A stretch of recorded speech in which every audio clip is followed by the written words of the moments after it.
जय हिंद, जय महाराष्ट्र।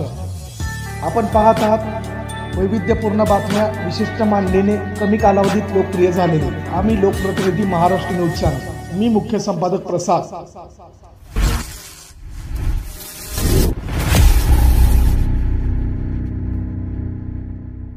पत्रकार बंधू आणि भगिनींनो, आज खरं म्हणजे तर एक फार मोठा निर्णय, आपण ज्या निर्णयाची सुरुवात आज आपण सोलापूर जिल्ह्यामधून करतोय।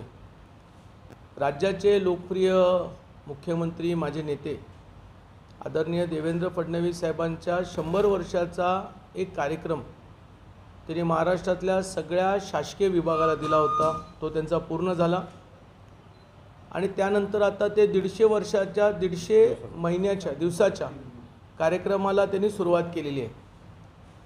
अशा परिस्थितीमध्ये आम्ही साहेबांच्या नेतृत्वाखाली, मार्गदर्शनाखाली काम करत असताना आमच्यासारखे तरुण कार्यकर्त्यांची जबाबदारी आहे की ज्याच्याकडे एक राज्य सरकारच्या जबाबदार महामंडळाचं जबाबदारी आहे। आणि आजपासून आम्ही एक निश्चय केला की आम्ही महाराष्ट्रामध्ये एक वैयक्तिक 100 दिवसाचा कार्यक्रम आम्ही जाहीर करतोय। या अण्णासाहेब पाटील आर्थिक विकास महामंडळाच्या 100 दिवसाच्या कार्यक्रमामध्ये आम्ही महाराष्ट्राच्या सगळ्या जिल्ह्यांमध्ये आणि कमीत कमी एका जिल्ह्यामध्ये 3 ते 4 तालुके असे एकत्र करून या महामंडळाच्या विषयानिमित्त जनता दरबार त्या ठिकाणी आम्ही घेणार आहोत। ज्या जनता दरबारची पहिली सुरुवात उद्या सकाळी पंढरपूरचे पांडुरंगाचं, विठ्ठलाचं दर्शन घेऊन त्या ठिकाणी आम्ही सुरुवात करणार आहोत। आम्ही पहिल्यांदा 4 तालुक्याचा जनता दरबार, सोलापूर जिल्ह्यातले जे 4 तालुके आहेत त्या पंढरपूर, मंगळवेढा, त्या परिसराच्या लोकांची जी काही अडीअडचणी आहेत त्या अडीअडचणीला त्यांचे काही प्रश्न आहेत महामंडळाचे, ते मार्गीच लावण्यासाठी आम्ही जनता दरबार घेणार आहोत। या जनता दरबारचं वैशिष्ट्य एवढंच राहील की बऱ्याचशा वेळेला आपल्या राज्यामध्ये पहिलं महामंडळ आहे जे ऑनलाईन पद्धतीवरती चालतं आणि अशामध्ये लाभार्थ्यांचे प्रश्न निर्माण होतात। आजही काही लाभार्थ्यांना व्याज परतावा मिळत नाही, ते प्रश्न आहे। आजही काही लाभार्थ्यांना ई सेवा केंद्राकडे गेल्यानंतरही फसवणूक होते, तो प्रश्न आहे। आजही लाभार्थ्यांना स्वतःहून कागदपत्र अपलोड करायचे कळत नाही किंवा जर होल्ड असेल तर ते होल्ड कसा काढला जातो ह्याची माहिती मिळत नाही। आजही काही लाभार्थ्यांना LYच्या संदर्भामध्ये काय गैरसमज आहेत तेही त्या ठिकाणी दूर केले जातील।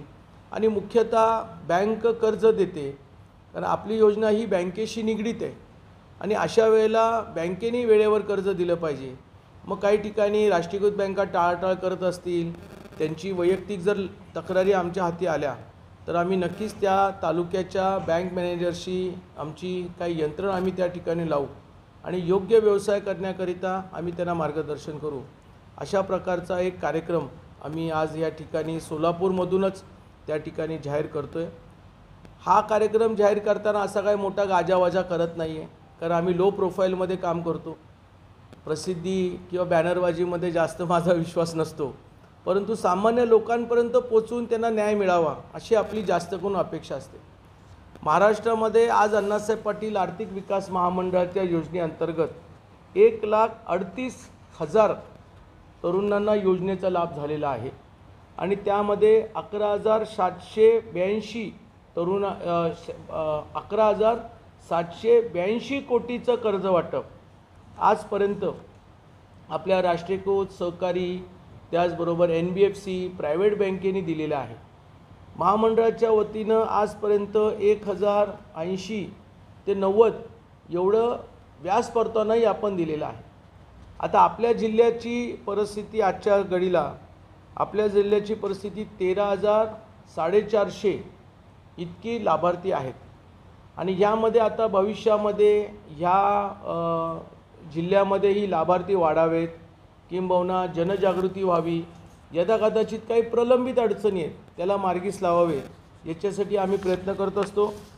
आपल्या जिल्ह्यामध्ये आम्हाला कोऑपरेटिव्ह बँकेमध्ये लोकमंगल कोऑपरेटिव्ह बँक यांनी खूप चांगल्या पद्धतीने मदत केलेली आहे लाभार्थ्यांना। त्याचबरोबर शरद नागरिक कोऑपरेटिव्ह बँक असतील त्यांनी केलेली आहे। राष्ट्रीयकृत बँकांनी आज बँक ऑफ इंडियाने खूप चांगली मदत केलेली आहे, कारण आपली योजना ही राष्ट्रीयकृत बँकांनी अंमलबजावणी करावी असं आपल्या सरकारचं आपलं धोरण आहे. त्याच्यामुळे त्यांच्यामध्ये बँक ऑफ इंडिया आहे, हे सगळ्यात पहिल्या क्रमांकावरती आहेत. आणि एकंदरच प्रायव्हेट बँकेमध्ये साधारण 2800पर्यंतचं कोटक बँकेने योजनेचा लाभ दिला आहे, ॲक्सिस बँकेने दिलेला आहे, AU फायनान्सचंही चांगलं काम आहे. एकंदरच या महामंडळाच्या योजनेअंतर्गत महाराष्ट्रामध्ये जो संकल्प आम्ही योजनेचा लाभ म्हणजे अध्यक्ष झाल्यानंतर जो घेतला होता तो पूर्ण झाला असं आम्हाला काहीशी वाटतं, कारण आता लाभार्थी वाढलेले आहेत, लोकांपर्यंत योजना पोचलेली आहे. आता फक्त जे तांत्रिक बाबी आहेत त्याच्यावरती आम्हाला जास्त लक्ष केंद्रित देणं आमचं गरजेचं आहे. आणि म्हणून मी महाराष्ट्राच्या मुख्यमंत्र्यांनी 100 दिवस पूर्ण केलेले आहेत आणि आम्ही स्वतःची एक नैतिक जबाबदारी समजून आजपासून आम्ही महाराष्ट्रामध्ये दौरे लावणार आहोत. आणि जी पहिली दौऱ्याची सुरुवात आम्ही पंढरपूरमधून त्या ठिकाणी करतो. त्याचबरोबर आज राजमाता अहिल्याबाई होळकर आमचं विद्यापीठ, या विद्यापीठामध्ये छत्रपती संभाजी महाराजांच्या जयंतीनिमित्ताने आज एक चांगला कार्यक्रम आयोजित केलेला आहे. या कार्यक्रमाच्या माध्यमातून विद्यापीठात म्हणजे सोलापूर विद्यापीठामध्ये मोठ्या प्रमाणामध्ये छत्रपती संभाजी महाराजांच्या नावावरचं एक मोठं अध्यासन केंद्र त्या ठिकाणी उभारण्याची आज घोषणा होईल, त्याचा कार्यक्रम होईल. विद्यापीठाने काही निधी त्या ठिकाणी राखीव केलेला आहे.